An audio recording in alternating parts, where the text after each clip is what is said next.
जब आपके विचार ऐसे गिरे होते हैं तो डीएनए में जो सेल हैं वो बहुत वीक बनते हैं, उनमें क्रिया स्थिर होने लगती है और दिमाग में पॉजिटिव मैसेज नहीं जाता। तो इसके लिए सुमरन ओम हरि अल्लाह वाहिगुरु राम का नाम जपो, चलते बैठ के लेट के काम धंधा करते हुए, ताकि उस डीएनए में पावरफुल मैसेज जाए। और जैसे ही ये पावरफुल मैसेज आएगा तो क्या होगा, आत्मबल बढ़ेगा और फिर आपकी जुबान पे क्या होगा, कौन सा ऐसा काम है जो मैं नहीं कर सकता। ये विचार आते ही समझ लो आप आत्मबल की तरफ बहुत तेजी से अग्रसर हैं, बढ़ते जा रहे हैं। तो ऐसे विचारों को हमेशा अपने अंदर बुलंद रखने के लिए लगातार मालिक के नाम से जुड़े रहना होगा। वही एकमात्र तरीका है, एकमात्र उपाय है जो आपकी पॉजिटिविटी को कभी खत्म नहीं होने देता। कई बार होता है नौजवान बच्चे बेरोजगार हो गए, टेंशन हो जाती है, तब बहुत ज्यादा भटक जाते हैं। नशे का सहारा लेना, गुंडागर्दी का सहारा लेना, लोग उनका इस्तेमाल करने लग जाते हैं। बच्चों, आपकी अपनी जिंदगी है, फिर गुलाम क्यों बन रहे हो? क्या कहते हैं हमारे धर्म? पवित्र वेदों में साफ लिखा है, सारे धर्मों में लिखा है कि मनुष्य शरीर को जब बनाया गया तो भगवान ने, उस ओम ने, अल्लाह वाहिगुरु गॉड खुदा रब ने सारे देवी देवताओं को बोला इस शरीर को नमस्कार करो। पूछा गया क्यों करें हम? तो जवाब मिला यही एकमात्र ऐसा शरीर है जो 84 लाख शरीरों में सर्वश्रेष्ठ अति उत्तम है, क्योंकि इस शरीर में आत्मा आके और चीज छोड़ो, अगर मुझे भी देखना चाहेगी तो मैं मृत्यु लोक में जाके उसे दर्शन दूंगा। तो आपका शरीर कोई आम शरीर नहीं है, बहुत ही पावरफुल है आप। यकीन नहीं आता? हाथी को इशारों पे नचा लेते हैं आप, सूंड जितनी ताकत नहीं आप में। अगर वैसे कैलकुलेट करके देख लो, सूंड के बराबर पावरफुल नहीं है बड़ा पहलवान भी, इतनी पावर है उसमें। पर आप उसके ऊपर बैठ के आराम से सफर भी करते हैं कब से, और उसको कंट्रोल करते हैं गाड़ी की तरह, जिधर मर्जी ले जाओ। फिर कहते हैं मांसाहारियों में शेर घातक है, बड़ा खतरनाक है, पर आज आदमी ने उसके भी नकेल डाल रखी है। सर्कस में आपने देखा होगा कैसे नाचते हैं उनके इशारों पे। तो इंसान सर्वश्रेष्ठ है भगवान की तरफ से। पर ये नेगेटिविटी बोलना कहना क्यों बढ़ता जा रहा है? इसके पीछे सिर्फ और सिर्फ एक ही कारण है, और वो है रुपया पैसा, नंबरों की होड़। रुपए पैसे के लिए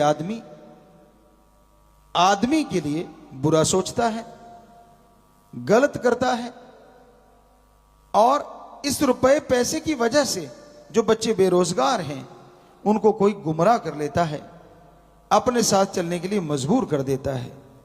हे बच्चों, सोच के देखो, भगवान ने आजाद शरीर दिया, सर्वश्रेष्ठ शरीर दिया, तो क्या गुलामी करने के लिए दिया है? नशे की गुलामी करते हैं आप। धन दौलत जमीन जायदाद किसी के पास ज्यादा हो, उसकी गुलामी करने को तैयार हो जाते हैं। कोई पैसे दे, थोड़ा ऐशो आराम करवा दे, अच्छे कपड़े दे दिए, अच्छी जगह घुमा दिया और अच्छा खाना खिला दिया, जो गंदगी आप चाहते कहीं वहां उससे आपको रूबरू करवा दिया, और आपको लगा मेरे लिए तो ये भगवान है। चंद टुकड़े नोट के लगा के उसने आपको गुलाम बना लिया।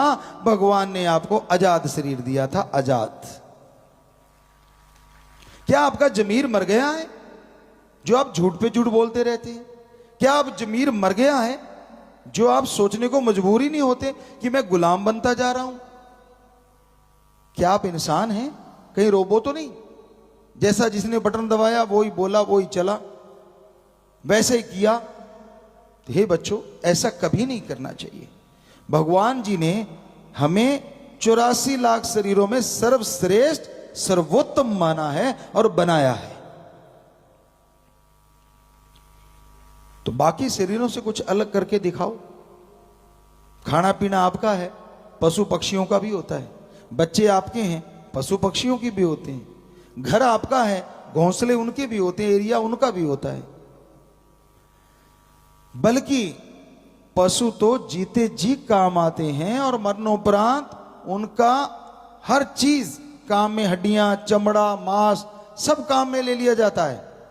यहां तक कि जीते जी मलमूत्र, गोबर सब काम में आता है।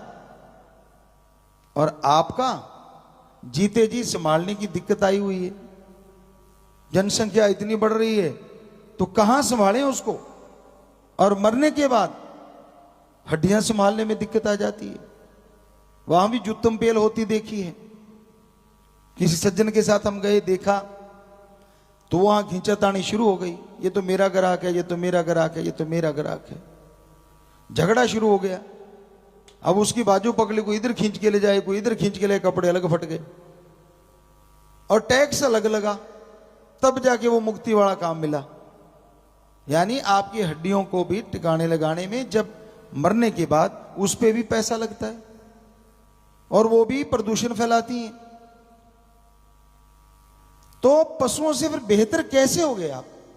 एक और उदाहरण देना चाहेंगे जो आज के युग में बहुत हो रहा है। हमने देखा, पहले आपको पशु का उदाहरण देते हैं, ध्यान से सुनिएगा।